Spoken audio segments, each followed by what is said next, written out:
എല്ലാവർക്കും നമസ്കാരം. ഇന്നത്തെ വിഷയമെന്ന് പറയുന്നത് നമ്മുടെ ഗ്രഹനിലയിൽ അല്ലെങ്കിൽ ജാതകത്തിൽ ചന്ദ്രൻ എന്ന ഗ്രഹത്തിന് എന്തെങ്കിലും ദോഷം സംഭവിച്ചു കഴിഞ്ഞാൽ, ചന്ദ്രൻ ഇപ്പോൾ വൃശ്ചികൻ രാശിയിൽ നീചനായിട്ട് നിൽക്കുക അല്ലെങ്കിൽ ബലമില്ലാതെ നിൽക്കുക, അതുപോലെ തന്നെ ചന്ദ്രന് ശനി ബന്ധം വന്നു, അപ്പോൾ ഇങ്ങനെയൊക്കെ വന്നു കഴിഞ്ഞാൽ കുട്ടികളെ സംബന്ധിച്ച് അല്ലെങ്കിൽ വിദ്യാർത്ഥികളെയൊക്കെ സംബന്ധിച്ച് വളരെയധികം ബുദ്ധിമുട്ടുകൾ ജീവിതത്തിൽ അനുഭവിക്കേണ്ടതായിട്ട് വരാം.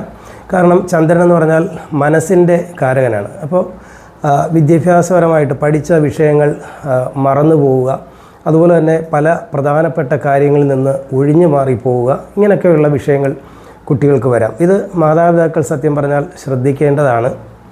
ഇപ്പോൾ ഉദാഹരണമായിട്ട് സ്കൂളിലോ കോളേജിലോ ഒരു കലാപരിപാടിക്ക് ചേരണം. അവരായിട്ട് ഒരു കലാപരിപാടിക്കും ചേരില്ല. വിദ്യാർത്ഥികളോ അധ്യാപകരോ ഒക്കെ നിർബന്ധിച്ച് ഏതെങ്കിലും കലാപരിപാടിക്ക് ചേർത്ത് കഴിഞ്ഞാൽ, ഇപ്പോൾ ഒരു പ്രസംഗ മത്സരത്തിന് പേര് കൊടുക്കുകയാണ്.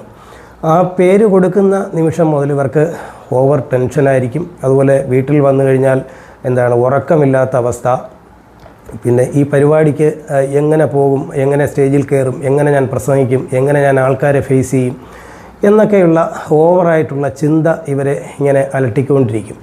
അപ്പം ഇവർ ചിലപ്പോൾ ആ പ്രസംഗ മത്സരത്തിന് പോയില്ല എന്നും വരും, എന്തെങ്കിലും കള്ളം പറഞ്ഞ് ഒഴിഞ്ഞു മാറി വീട്ടിലിരിക്കും. അപ്പോൾ ഇങ്ങനെയുള്ള സ്ഥിരം പരിപാടി ആക്കുന്ന ഒരവസ്ഥ ചില കുട്ടികളിൽ ഇതുപോലെ കണ്ടിട്ടുണ്ട്. അപ്പം അത് ഡോക്ടർമാരുടെ ഭാഷയിൽ പറഞ്ഞാൽ ഒരു മാനസികമായിട്ടുള്ള ചെറിയ പ്രശ്നം കൂടിയാണ്. കാരണം അതിന് ഡോക്ടർമാർ പറയുന്ന പേരെന്ന് പറഞ്ഞാൽ ആൻസൈറ്റി ഡിസോർഡർ എന്നാണ്. അതായത് അമിത ഉത്കണ്ഠ.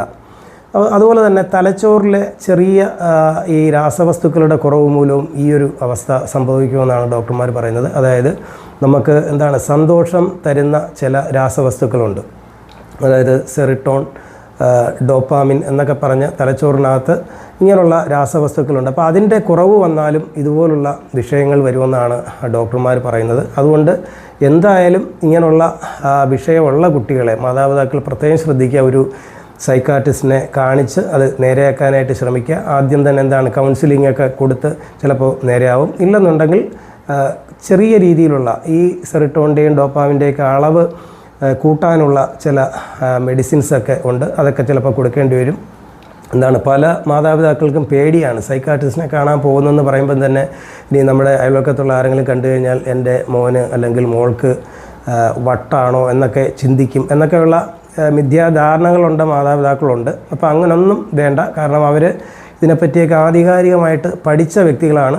അതുകൊണ്ട് തീർച്ചയായിട്ടും ഈ ഒരു പ്രശ്നമുണ്ടെന്നുണ്ടെങ്കിൽ അതിനെ ചികിത്സിച്ച് നേരെയാക്കാൻ നോക്കും.